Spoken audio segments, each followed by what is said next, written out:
નમસ્કાર વિદ્યાર્થી મિત્રો આજે આપણે આ વિડીયોની અંદર ધોરણ 10 વિષય ગુજરાતીની સ્વઅધ્યયન પોથીનો જે બીજો ભાગ છે એમનો પાઠ નંબર 5 દીકરીની વાત કરવાના છીએ। તો મિત્રો અહીંયા સ્વઅધ્યયન પોથીનો ભાગ બીજો ધોરણ 10 વિષય ગુજરાતીની પાઠ નંબર 5નું સંપૂર્ણ સોલ્યુશન આપેલું છે। મિત્રો આવા જ સોલ્યુશન મેળવવા માટે આપણી ચેનલને સબસ્ક્રાઈબ કરો અને આ વિડીયો તમારા મિત્રો સાથે શેર કરો। બીજું કે મિત્રો આપણી યુટ્યુબ ચેનલ પર ધોરણ 10ની સ્વઅધ્યયન પોથીના દરેક વિષયના અને દરેક ભાગના સોલ્યુશન મૂકેલા છે, જે તમને મારી યુટ્યુબ ચેનલના પ્લેલિસ્ટમાંથી મળી જશે। અને મિત્રો તમારે આ પાઠની પીડીએફ જોતી હોય તો અહીંયા મેં એક વોટ્સઅપ ગ્રુપ બનાવેલું છે, એ ગ્રુપમાં જોઈન થવાથી તમને પીડીએફ પણ મળી જશે। તો ધોરણ 5 પાઠ નંબર 5 દીકરીનું સંપૂર્ણ સોલ્યુશન જોઈએ। તો અહીંયા વિભાગ બી નીચેના જોડકા યોગ્ય રીતે જોડીને ફરીથી લખો। એમાં દીકરી તો એમાં આવશે ગઝલ, બે દિલ એમાં આવશે અશોક ચાવડા। ત્યાર પછી નીચે આપેલા વિકલ્પમાંથી યોગ્ય વિકલ્પ પસંદ કરીને ખાલી જગ્યા પૂરો। તો પહેલી ખાલી જગ્યા અશોક ચાવડા, બીજીમાં ગઝલ, ત્રીજીમાં પરગવ તળાવમાંથી। ત્યાર પછી છઠ્ઠી ખાલી જગ્યામાં આવશે સ્થાન અને માનની, અને સાતમી ખાલી જગ્યામાં આવશે ગૌરી વ્રત। ત્યાર પછી નીચે આપેલા પ્રશ્નોના એક વાક્યમાં ઉત્તર લખો। કોની ઝલકમાં દીકરીના દર્શન થાય છે? દેવીઓની ઝલકમાં દીકરીઓના દર્શન થાય છે। કવિએ દીકરીને સુખડ ચંદન અને કુમકુમ સાથે સાથી સરખાવી છે। કવિ દીકરીને સુખડ ચંદન અને કુમકુમની તિલકમાં જોવે છે, કેમ કે દીકરીની હાજરી કવિને સુગંધ અને શીતળતા આપે છે। કવિ સ્નેહનું ઝરણું કોને કહે છે? કવિ સ્નેહનું ઝરણું દીકરીને કહે છે। કવિ અશોક ચાવડાનું ઉપનામ જણાવો। તો કવિ અશોક ચાવડાનું ઉપનામ છે બે દિલ। ત્યાર પછી સુર શરણાઈ સગા સંબંધી આ શબ્દ દ્વારા કયા પ્રસંગની યાદ તાજી થાય છે? સુર શરણાઈ સગા સંબંધી આ પ્રસંગ દ્વારા લગ્ન પ્રસંગની યાદ તાજી થાય છે। શિરે હાથ ફેરવ્યો આ વાક્ય શું સૂચવે છે? શિરે હાથ ફેરવ્યો આ વાક્ય પિતાજીનું વહાલ સૂચવે છે। 14 ગઝલમાં કાવ્યની બે પંક્તિઓને શું કહેવામાં આવે છે? ગઝલમાં કાવ્યની બે પંક્તિઓને શેર કહેવામાં આવે છે। દીકરી કાવ્યમાં પ્રયોજેલા રદીફ અને કાફિયાના પદો જણાવો। રદીફ, દીકરી, કાફિયા અને તિલકમાં, ખળખળમાં, ફળકમાં, ફલકમાં, તો આ રીતના શબ્દો છે। ત્યાર પછી નીચે આપેલા પ્રશ્નોના 3-4 વાક્યમાં ઉત્તર લખો। જે શિરે હું હાથ ફેરવતો, હવે એ હાથ પંક્તિને કાવ્યને આધારે સમજૂતી આપો।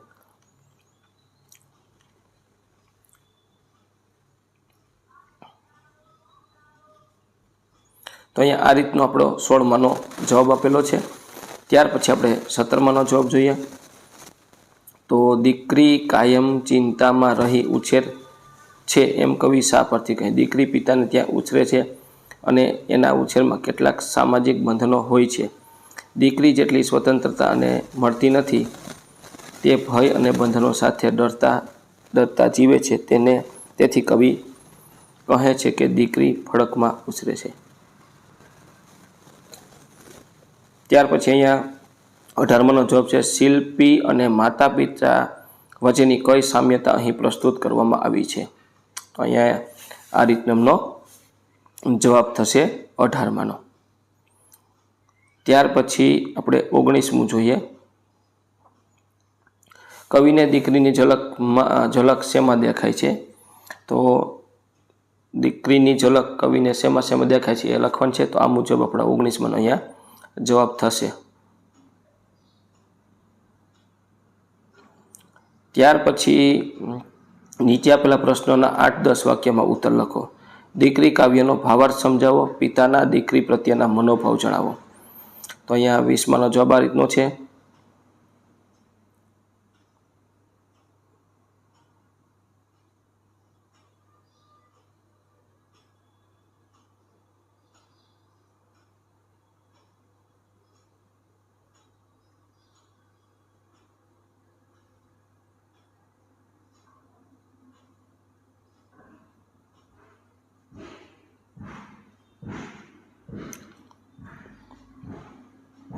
આ રીતનો જવાબ છે।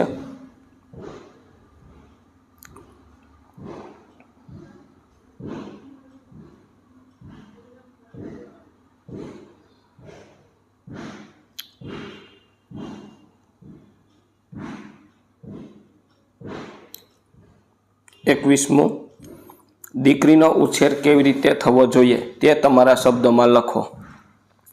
તો અહીંયા આ રીતનો એમનો જવાબ છે, દીકરી પારકું ધન નથી કે પારકી થાપણ નથી, તે તુલસીનો ક્યારો છે.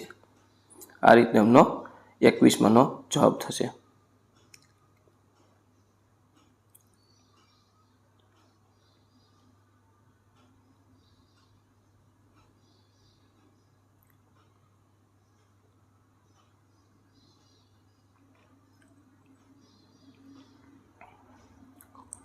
ત્યાર પછી મિત્રો વ્યાકરણ વિભાગ આવે છે. તો નીચેના શબ્દની સાચી જોડણી શોધીને લખો. કુમકુમ, ભીની, ગૌરીવ્રત, સગા સંબંધી, પછી સંધિ છોડવાની છે, પરિણામ, પરિવત્તા નામ, પછી એક, પછી સમાજમાં લાજ તો દંદ્ર સમાજ, સુખડ તો દંદ્ર સમાજ, સગા સંબંધી દંદ્ર સમાજ, ગૌરીવ્રત મધ્યમલોપી સમાજ, એકે દ્વિગુ સમાજ. ત્યાર પછી જોડણી, ભેદ અને અર્થભેદ. સૂર એટલે અવાજ અને સૂર એટલે દેવ. પરિણામ એટલે મહેનતું ફળ ને પરિણામ એટલે માપ. ઉછેર એટલે વિકસિત થઈને ઉછળે એટલે કૂદે. ત્યાર પછી અલંકાર આવે છે. સૂર શરણાઈ સગા સંબંધીઓની ભીડમાં તો વર્ણાનુપ્રાસ, ભીની પલકમાં દીકરી તો શ્લેષમાં અલંકાર, સંબંધી પર પ્રત્યય, સમજણ પર પ્રત્યય. ત્યાર પછી સમાનાર્થી શબ્દ. દીકરી તો તનયા, ઝલક તો શોભા, ખડક તો પથ્થર, ફડક તો ચિંતા. ત્યાર પછી જાતિવાચકમાં શરણાઈ જાતિવાચક, દેવી જાતિવાચક, દીકરી જાતિવાચક. રૂઢિપ્રયોગનો અર્થ હાથ દેવો, સહારો આપવો, હૂંફ આપવી, ફડકમાં એટલે ચિંતામાં રહેવું, માથે હાથ ફેરવવા એટલે આશીષ આપવા, દેવોનો લોક એટલે સ્વર્ગ, પાણી, માનો કે જમીન પરનો પથ્થરનો ટેકો ખડક, જમીન કે પહાડમાંથી ઝરતો પ્રવાહ એટલે ઝરણું, ચંદનના ઝાડનું સુગંધી લાકડું એટલે સુખડ, અને સ્વભાવનો વિવેકી સંકોચ એટલે શરમ. ત્યાર પછી વિરુદ્ધાર્થી શબ્દ. શરમ એટલે બેશરમ, સમજ, નાસમજ, સ્વર્ગ, નરક, આશીષ, અભિશાપ, વિસ્તરે, સંકોચાઈ, પ્રત્યક્ષ, પરોક્ષ. ત્યાર પછી ફડક એટલે ચિંતા. અને વિશેષણમાં સ્નેહ એટલે ગુણવાચક, ભીની એટલે ગુણવાચક, સમજણ એટલે સંબંધવાચક. ત્યાર પછી ક્રિયા વિશેષણમાં રોજ એટલે સમયવાચક, વર્ષોથી એટલે સમયવાચક. ત્યાર પછી ધ્વનિ ઘટકો છૂટા પડવાના છે. કુમકુમ, ઝલક, સ્વર્ગ, ગૌરીવ્રત, વ્રત, ચંદન અને ઝરણું. આ રીતના ધ્વનિ ઘટકો છૂટા પડશે. ત્યાર પછી મિત્રો અહીંયા જાણવા માટે આપ્યું છે સંજ્ઞાઓ. તો સંજ્ઞાઓ મિત્રો ખૂબ ઉપયોગી છે, અહીંયા વાંચીને તમે સમજી શકો છો. ત્યાર પછી વિભાગ ડી આપ્યું છે. નિબંધ. દીકરી ઘરની દીવડી, દીકરી વહાલનું ઝરણું, દીકરી દીકરો એક સમાન તો બનશે સુખી સંસાર. તો અહીં આપણે નિબંધ લખવાનો છે. આ મુજબ આપણો અહીંયા નિબંધ થશે. દીકરી ઘરની દીવડી, તો આ રીતનું તમે લખી શકો છો.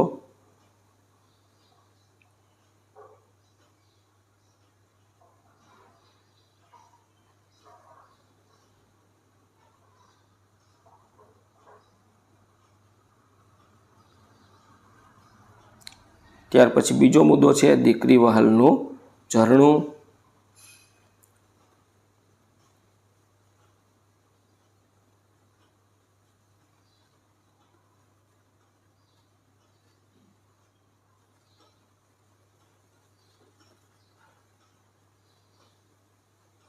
ત્યાર પછી દીકરો દીકરી એક સમાન.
તો અહીંયા મિત્રો આપણા નિબંધનો ઉપસાર લખેલો છે, આ રીતના એમનો ઉપસાર થશે.